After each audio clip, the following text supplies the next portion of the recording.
ஆராதனை, துதி ஆராதனை ஆராதனை, ஆராதனை ஆராதனை, துதி ஆராதனை ஆராதனை.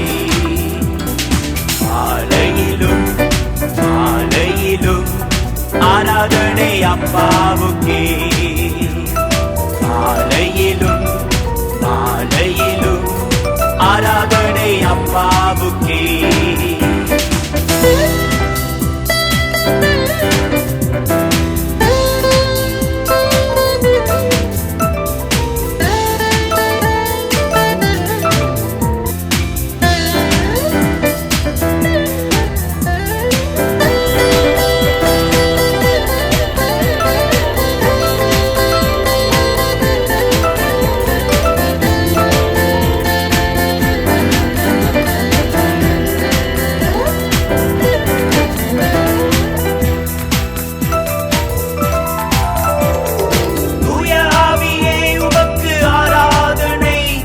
துணையாளரே உமக்கு ஆராதனை, தூய ஆவியே உமக்கு ஆராதனை, துணையாளரே உமக்கு ஆராதனை, பரபிதாவே உமக்கு ஆராதனை, வழிகாட்டியே உமக்கு ஆராதனை, பரபிதாவே உமக்கு ஆராதனை, வழிகாட்டியே உமக்கு ஆராதனை.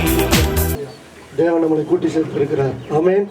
வேதம் சொல்லுகிறது, தேவன் தாம் உண்டாக்கின சகல பிரஸ்தாபத்தை பார்க்கிலும் தமது வார்த்தையை மகிமைப்படுத்தியிருக்கிறார். ஹல்லேலூயா.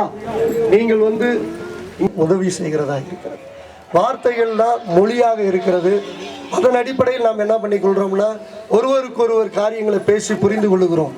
இந்த உலகத்துல நல்லா பார்த்துக்கோங்க, வார்த்தை மட்டும் இல்லை அப்படின்னா மனுஷனோட நிலைமை என்னவா இருக்குன்னு நினைச்சு பார்த்துக்கோ. சொல்லுங்க, யாருமே நம்மெல்லாம் வாயில பேச முடியல, வார்த்தையே கிடையாது, சைகை தான். எல்லா மனுஷனுக்குன்னு கர்த்தர் வச்சிருந்தா நினைச்சு பாருங்க, இந்த பூமி எங்கும் காரியத்தை என்ன பண்ண முடியாது. நீங்கள் பேசும்போது தான் அங்கே தொடர்பு கொள்ள முடியும். ஹல்லேலூயா. இந்த வார்த்தையை மனுஷனுக்குள் ஒரு மொழியாக தேவன் வைத்ததற்கு காரணம், அவரும் தன்னை வார்த்தையோடு கூட தான் நம்மளோடு கூட தொடர்பு கொள்கிறார். ஹல்லேலூயா, ஹல்லேலூயா. அவர் தன்னுடைய வார்த்தையை இந்த 66 புஸ்தகங்கள், சிறு புஸ்தகங்கள் கொண்ட இந்த முழு வேதாகமத்தில் தான் யார் என்பதை குறித்து, அவர் தன்னை குறித்தும், இந்த உலகம் எப்படி சிருஷ்டிக்கப்பட்டது, மனுஷனுடைய வரலாறு எப்படி உண்டானது, இந்த உலகத்தில் சாத்தான் என்பவன் என்ன காரியங்களை செய்கிறான், மனிதனுடைய வாழ்க்கை எப்படியாக முடிந்து போகும், இயேசு கிறிஸ்து எதற்காக பூமிக்கு வந்தார், இந்த உலகத்தில் நடக்கிற எல்லா தீமையான காரியங்களுக்கும் காரணம் யார், நன்மையான காரியங்களுக்கு காரணம் யார் என்று சொல்லி தேவன் தன்னை பற்றி தன்னுடைய வார்த்தையின் மூலமாக இந்த பரிசுத்த வேதாகமத்தில் தன்னை பற்றி எழுதி கொடுத்திருக்கிறார். ஹல்லேலூயா. நான் இந்த புஸ்தகத்தின் அடிப்படையில் தான் உங்கள்கிட்ட பேசுவேன். ஹல்லேலூயா. அதனாலதான் தேவ சத்தம் உங்களுக்குள்ளாய் கேட்கப்படுகிறது. புரியுதா உங்களுக்கு? இப்ப நான் ஒரு மனுஷன் உங்களை போல, நான் என் நாவுல என்னுடைய ஞான அறிவில் உண்டான வார்த்தை உங்களிடத்துல பேசவில்லை. நான் தேவன் ஏற்கனவே தன்னுடைய வார்த்தை மூலமாய் தான் யார் என்பதை குறித்து முழுவதுமாக தேவன் வேதகத்தில் எழுதி கொடுத்து அந்த வார்த்தையை எடுத்து என் நாவல வைத்து நான் பேசுகிறதுனால தான் கர்த்தர் உங்களோடு கூட பேசுகிறார் என்று சொல்லுகிறேன்.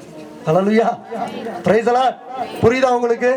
இன்னைக்கு கர்த்தர் உங்களோட தான் பேசும்படியாய் கடந்து வந்திருக்கிறார். கர்த்தர் எப்படி பேசும்படியாய் கடந்து வந்திருக்கிறாருன்னா, இதன் மூலமாகத்தான் இந்த உலகத்தில் எல்லாரோடும் கடந்து கொள்கிறார். ஹல்லேலூயா. இந்த நாளில் கர்த்தர் இந்த காரியத்தை கொடுத்திருக்கிறார். விசேஷமாய் நாம் 1 யோவான் கொஞ்சம் என்கிட்ட வேகமாக என்ன பண்ணணும், நீங்க வேதத்தை திருப்பியே ஆகணும். 1 யோவான் 5ஆம் அதிகாரம் 7வது வசனம்.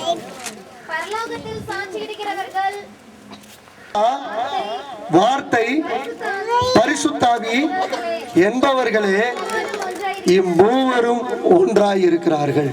ஹல்லேலூயா. இந்த உலகத்துல நாம் வாழுகிற இந்த பூமியில் இருக்கிற இந்த உலகத்தை பூ உலகம் என்று வேதம் அழைக்கிறது. என்ன உலகம்? பூ உலகம் என்று சொன்னால் நாம் தலையில் வைக்கிற அந்த பூவுடைய உலகம் அல்ல. பூ உலகம் என்றால் பூமி, அதுதான். அது என்ன சொல்றாங்கன்னா சுருக்கமாக பூ உலகம் என்று சொல்லுகிறார்கள். இந்த பூ உலகம் நாம் காண்கிறபடி சிருஷ்டிக்கப்பட்டிருக்கு. ஹல்லேலூயா. இங்க இருக்கிறத நான் பார்த்து சூரியன் காலையில உதிக்கும், இரவு சென்ற பின்பு சந்திரன் வரும், காற்று வீசும், மரங்கள் இருக்கும், நதிகள் ஓடுகிறது, தண்ணீர் இருக்கிறது என்று சொல்லி நான் உங்களுக்கு நான் சொல்லும் பொழுது நீங்க அதை என்ன பண்ணுவீங்க? நம்ப முடியும். புரியுதா உங்களுக்கு? ஏன்னா நீங்க கண்கள்னால அதை பார்க்குறீங்க. ஹல்லேலூயா. நீங்களும் நானும் கண்கள்னால் பார்ப்பதை நாம் நம்பிக்கையாக கொண்டிருக்கிறோம். இந்த உலகத்துல எல்லா மனிதர்களும் கண்ணால பார்த்தாதான் அதை நம்புவாங்க. ஹல்லேலூயா. ஆனால் இந்த வேதம் எப்படியாக சொல்லுகிறது என்றால், ஒருவன் தான் காண்கிறதை நம்ப வேண்டியது என்ன? ஹல்லேலூயா. ஐயா, உன்னை பார்க்கறத என்ன நம்பணும்? நான் சொல்றேன், இந்த இடத்துல சேர் போட்டிருக்கு, நீங்களாம் வந்து உட்கார்ந்து இருக்கிறீங்க. நீங்க உட்கார்ந்து இருக்கிறீங்கன்றதை நீங்க நம்புங்க. நான் சொன்னா நீங்க என்ன சொல்லுவீங்க? என்ன பாஸ்டர் இப்படி சொல்லிக்கிட்டு இருக்கீங்க? நாங்கெல்லாம் வந்து உட்கார்ந்து இருக்கிறோம் எவ்வளோ பிரயாசப்பட்டு, உங்களுக்கு கண்ணில் தானே பார்த்துக்கிட்டு இருக்கீங்கன்னு சொல்லி நீங்கள் சொல்லுவீங்க. ஆனால் வேதம் எப்படியாக சொல்லுகிறது என்றால், இந்த பூ உலகத்தில் மனிதனை சிருஷ்டித்தது போல அவர் தான் வாசமாய் இருக்கும்படி முதலாவதாக அவர் பரலோகத்தை சிருஷ்டித்தார். ஹல்லேலூயா. அந்த பரலோகத்தில் கடவுள், வேதம் கூறுகிற அவருக்கு பேரு பிதா. என்ன பேரு? பிதா என்றும் தேவன் என்றும் வேதம் அழைக்கிறது கடவுளை. நான் சொல்றத வேதத்தில் உள்ள கடவுளை நான் பேசுறேன். ஹல்லேலூயா. இந்த வேதம் வெளிப்படுத்தி இருக்கிற அந்த கடவுளை வேதாகமா அவருக்கு ஒரு பேர் கொடுக்குது. என்ன பேருனா பிதா அல்லது தேவன் அல்லது கர்த்தர் என்று சொல்லி வேதம் பல இடங்களை அதை அழைக்கிறது. அந்த தேவன் தன்னுடைய குமாரனாக பரலோகத்திலேயே இயேசு கிறிஸ்துவை சிருஷ்டித்து தனக்கு அருகிலே வைத்திருந்தார். ஹல்லேலூயா. ஹல்லேலூயா. இப்போ இயேசு கிறிஸ்து அவருடைய அருகிலே அவர் இருக்கிறார். அவரை குறித்து வேதம் சொல்லுகிறது, நான் சொல்லுகிறேன். அதே 1 யோவான் 5ஆம் அதிகாரம் 5வது வசனம். இயேசுவானவர் தேவனுடைய குமாரன் என்று விசுவாசிக்கிறவனே அன்றி உலகத்தை ஜெயிக்கிறவன் யார்? ஹல்லேலூயா. நீங்க இயேசு கிறிஸ்து வேதம் போதிக்கிறது அவர் தேவனுடைய குமாரன். ஆமென். அவர் வந்து பரலோகத்துல தேவத்துவத்தை உடைய, தேவனுடைய தன்மைகளை உடைய, அவருடைய அருகில் இருக்கிற தேவகுமாரன் தான் ஆண்டவரும் இரட்சகருமாய் இயேசு கிறிஸ்து. ஹல்லேலூயா. அந்த இயேசு கிறிஸ்துவை இந்த பூமிக்கு பிதாவாகிய தேவன் அனுப்பினதுனாலதான் அவர் இந்த பூமியில மனுஷனாக பிறந்தார். ஹல்லேலூயா. அவர் தன்னால இங்க பிறக்கும்படி வரவில்லை. அவர் தன்னுடைய பிதாவாகிய அந்த தேவனுடைய கட்டளையின்படி பூமியில பிறந்தார். இயேசு கிறிஸ்துவாகிய இவரே ஜலத்தினாலும் இரத்தத்தினாலும் வந்தவர். ஜலத்தினாலே மாத்திரமல்ல, ஜலத்தினாலும் இரத்தத்தினாலும் தான் ஆண்டவரும் இரட்சகருமாய் இயேசு கிறிஸ்து. ஹல்லேலூயா. அந்த இயேசு கிறிஸ்துவை இந்த பூமிக்கு பிதாவாகிய தேவன் அனுப்பினதுனாலதான் அவர் இந்த பூமியில மனுஷனாக பிறந்தார். ஹல்லேலூயா. அவர் தன்னால இங்க பிறக்கும்படி வரவில்லை. அவர் தன்னுடைய பிதாவாகிய அந்த தேவனுடைய கட்டளையின்படி பூமியில பிறந்தார். இயேசு கிறிஸ்துவாகிய இவரே ஜலத்தினாலும் இரத்தத்தினாலும் வந்தவர். ஜலத்தினாலே மாத்திரமல்ல, ஜலத்தினாலும் இரத்தத்தினாலும் வந்தவர். ஹல்லேலூயா. இயேசு கிறிஸ்து நமக்குள்ள என்ன இருக்கு தெரியுமா? மனுஷனுக்குள்ள சொல்லுங்க, தண்ணி இருக்கு. என்ன இருக்கு? ரத்தம். சில சிந்தும் போது அதோட என்ன இருக்கும்? தண்ணி. அந்த தன்மை இருந்தால் தான் அந்த ரத்தம் சொட்டை விழுக முடியும். தண்ணி தானே சிந்துங்க. தண்ணியில் ரத்தம்லாம் உறைஞ்சி இருந்துச்சுன்னா பிளட்டு வெளியே வராது. நமக்கு திடீர்னு அடிபட்ட உடனே ரத்தம் ஏன் வெளியே வருதுன்னா அந்த ரத்தத்தோடு கூட தண்ணீர் இருக்கிறது. ஹல்லேலூயா. அதைத்தான் வேதம் சொல்லுகிறது, ஜலத்தினாலும் இரத்தத்தினாலும் வந்தவர். ஆமென். ஹல்லேலூயா. ஏன் ஜலத்தினால் அவர் வந்தாருன்னா, நம்ம இன்னைக்கெல்லாம் நீங்க எல்லாரும் நல்லா குளிச்சு வந்திருக்கிறீங்க. நல்ல ஆடைகளை போட்டு வந்திருக்கிறீங்க. அந்த குளிப்பதற்கு அடிப்படையாக இருப்பது தண்ணீர். ஹல்லேலூயா. நம்ம வீட்டுக்கு நல்ல தண்ணி சப்ளை பண்ணுற பிரதர் வந்திருக்கார். நான் முத அந்த ஊழியத்தை நான் ஆரம்பித்தப்ப அந்த மொட்டைமலையில் அந்த சின்ன வீட்டில் அவருக்கு தெரியும். இங்கே கிறிஸ்மஸ் போட்டாவில் இருப்பார். அவர் அன்பு சகோதரர். அவரை எங்களை அதிகமாக நேசிப்பார். அவருக்கு தெரியும் நாங்கள் ஊழியத்தை ஆரம்பித்த அந்த இடத்துல எவ்வளவு பாடுகளோடு கூட ஊழியம் செய்து கொண்டு இருந்தோம் என்று. அந்த தண்ணீர் இல்லாமல் என்ன பண்ண முடியாது? குளிக்க முடியாதுங்க. மனுஷனுடைய அடிப்படை வாழ்க்கைக்கு தண்ணீர் தான் தேவை. தண்ணி இருந்தால் தான் என்ன பண்ண முடியும்? குளிச்சு சுத்தமாக அனுதின வாழ்க்கையில நீங்கள் நான் என்ன பண்ண முடியும்? நம்ம சுத்தமாக சுகாரத்தோடு வாழ முடியும்.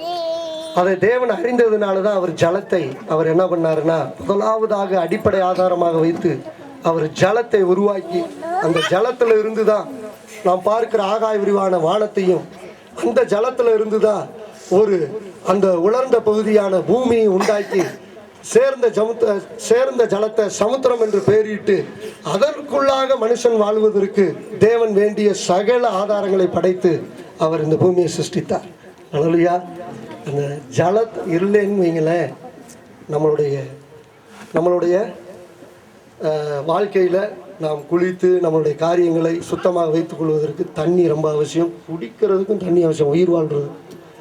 அந்த தண்ணீர் எப்படி உங்களுடைய என்னுடைய வெளிப்புறமான அழுக்குகளை நீக்குகிறது போல ஆண்டவராய் இயேசு கிறிஸ்து இந்த பூமியில் மனுஷனுடைய பாவங்களை நீக்குவதற்கு வெறும் அவர் வார்த்தையாக வராமல் அவர் உங்களை போல என்ன பண்ணாருன்னா ஜலத்தினாலும் ரத்தத்தினாலும் நம்ம போல அவர் கடந்து வந்தார். ஹல்லேலூயா. இயேசுடைய ரத்தம் சிந்தப்பட்டுச்சுன்னா அதோடு கூட தண்ணியும் சிந்தப்பட்டிருக்கு. ஆமென். ஹல்லேலூயா. ஹல்லேலூயா. விசுவாசிங்க. வேதம் சொல்லுது, அழகா சொல்றாரு, இயேசு கிறிஸ்துவாகி இவரே ஜலத்தினாலும் ரத்தத்தினாலும் வந்தவர். வெறும் ரத்தத்தினால வரலையா, ஜலத்தினாலும் வந்திருக்கிறார். ஜலம்னா என்னது? தண்ணி. ரெண்டையும் சேர்ந்து வந்திருக்கிறார். எதுக்கு தெரியுமா?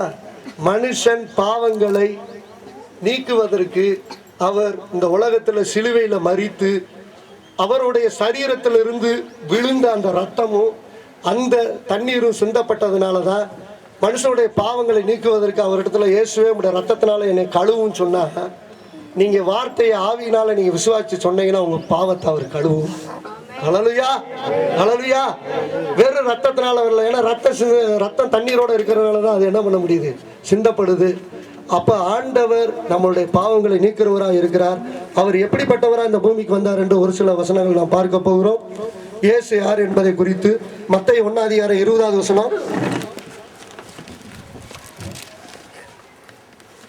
அவன் இப்படி சிந்தித்துக் கொண்டிருந்தான். தாவீதின் குமாரனாகிய யோசேப்பே, உன் மனைவியாகிய மரியாளை சேர்த்துக்கொள்ள ஐயப்படாதே. அவளிடத்தில் உற்பத்தியாயிருக்கிறது பரிசுத்த ஆவியினால் உண்டானது. இயேசு கிறிஸ்து உங்களை போல என்ன போல மாம்சத்தின்படி பிறக்கல. அவர் பரிசுத்த ஆவியினாலே பிறந்தவர். ஹல்லேலூயா. நான் சொன்ன ஏற்கனவே பரலோகத்தில் சாட்சி எடுக்கிறவர்கள் மூவர், பிதா, வார்த்தை, பரிசுத்த ஆவி. அந்த பரிசுத்தாவியினுடைய தன்மையோடு கூட தான் இயேசு கிறிஸ்து.